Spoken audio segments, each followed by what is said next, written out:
은혜 받으실 하나님 말씀은 마태복음 16장 21절에서 28절까지를 대독합니다.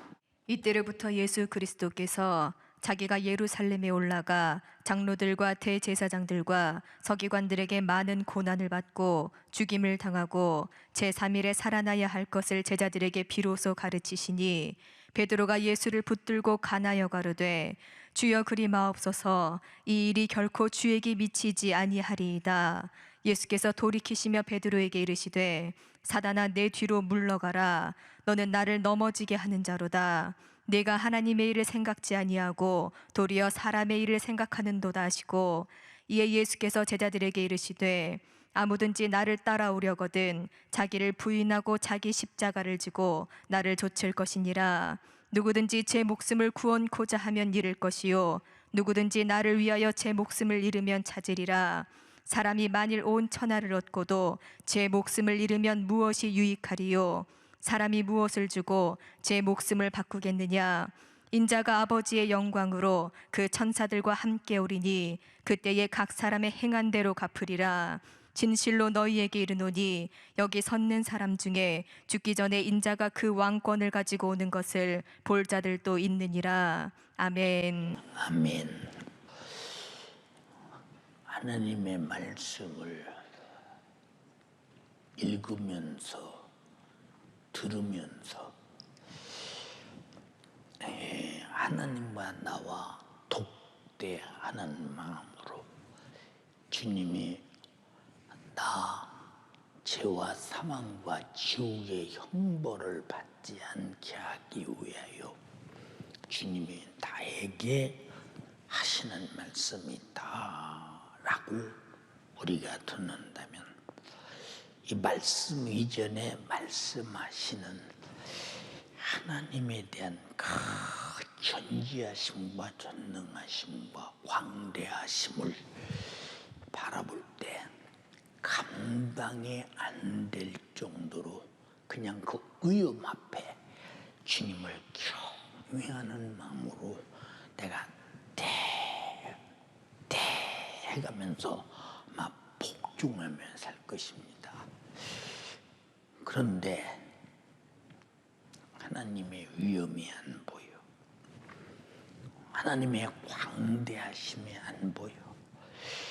그런 하나님이 십자가를 지고 죽어야 되겠다라고 말씀이 육신이 되어 이 땅에 오셔서 친히 말씀하시오. 누구를 위해 죽어야 되느냐? 여러분이라고 하면 가볍겠지. 나만이 아니라 다 같이. 근데 나를 위하여. 지극히 크시고 광대하신 분이 나를 위하여 이렇게 죽으러 오셨다고 말씀하십니다.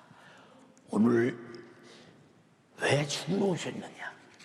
내게 자기 생명을 주어서 영원히 살게 하시려고. 그래서 오늘 제목은 주가 주신 생명으로 살자.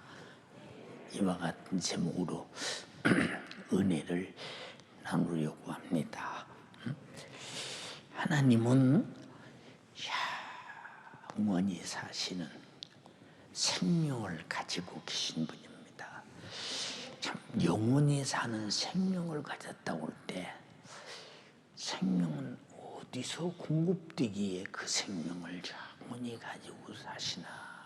이렇게 영생하시는 하나님께서 주님 말씀이 육신이 되어 이 땅에 오셨다고 말씀하셨어요. 이것은 죄 아래서 생명을 상실하고 생명 없이 죽어가는 모든 인류에게 자기의 영원한 생명을 주시되 넉넉히 주신다. 넉넉하다는 말은 제한받지 않는 생명이다, 그 말입니다. 요한복음 1장 14절에 말씀이 육신이 되어 우리 가운데 거하심에 우리가 그 영광을 보니 아버지의 독생자의 영광이요 은혜와 진리가 충만하더라. 우리 앞에는 은혜요. 그 은혜는 변하지 않는 진리로 충만하더라. 마가복음 10장 35절로 45절에도 45절 마지막에 뭐라고 말씀하셨느냐. 인자에 온 것은 섬김을 받으려 하지 아니한다. 도리어 섬기려 하고 자기 목숨을 많은 사람들에게 대속물로 주러 왔다. 예수님이 육신으로 온 것은 나를 위하여, 많은 사람을 위해서 모든 사람에게 자기 목숨을 대속물로, 다시 말해서 죄를 아주 대신 짊어지고 십자가에서 죽어서 없애버리고 죄 없는 사람처럼 만들어서 예수님과 같이 영원히 살게 하려는 제물로 주러 오셨다는 것입니다. 네, 그러면 예수 그리스도는 자기가 육신을 입고 와서 자기 목숨을 주어서 인류가 죄 아래서 병들고 저주받고 사망 속에 지옥의 처절한 형벌에서 구원받게 하셨으니 예수의 생애는 우리 인간에게 보이신 하나님의 최고의 사랑, 근데 별로 못 느끼잖아. 성경 신구약의 중심 구절이라고는 요한복음 3장 16절에 하나님이 세상을 이처럼 사랑하사 독생자를 주셨으니 이는 저를 믿는 자마다 멸망치 않고 영생을 얻게 하려 하심이니라. 멸망해서 영생으로 바꿔놓기 위해서 독생자를 보냈다라고 할 때, 죄 아래서 멸망을 가진 자가 독생자를 향한 열망이 얼마나 대단하고 크겠는가 한번 생각해 보세요. 독생자를 멸망하지 말라고 주어서 멸망해서 영생으로 바꿔 가졌다면 그분을 향한 우리 신앙생활의 태도가 뭐냐? 겨우 하나님 말씀 지키고 그저 내가 예배 생활하고 훨씬 그 목적도 있지만 그 목적을 가지고 목적을 뛰어넘는 주님의 심정을 충분히 감사로 기쁘시게 해드릴 수 있는 것, 얼마나 감사하냐 그 말이요. 응? 자, 하나님이 아들 예수께서 영광 받으시고 존귀 받으시고 마땅히 찬양을 받으시고, 아니 그분은 창조자요 하나님과 동등됨을 가지신 분인데도 불구하고 십자가에 달려서 죽기까지 아들의 신분으로 오셔서 복종해서 나를 구원했다고 할 때 한번 생각해봐. 주님이 그렇게까지 수고하신 주님과 그 수고를 통해서 구원받은 내가 어느 정도 구원해 주시는 주님과 구원받은 나와의 신앙생활이 이게 상사점에서 만나는가. 은혜 베푸신과 은혜 받은 자가 그를 향한 예배와 감사와 충성과 진실한 찬양. 빌립보서 2장 5절로 8절에 너희 안에 이 마음을 품으라. 이 마음을 품으라.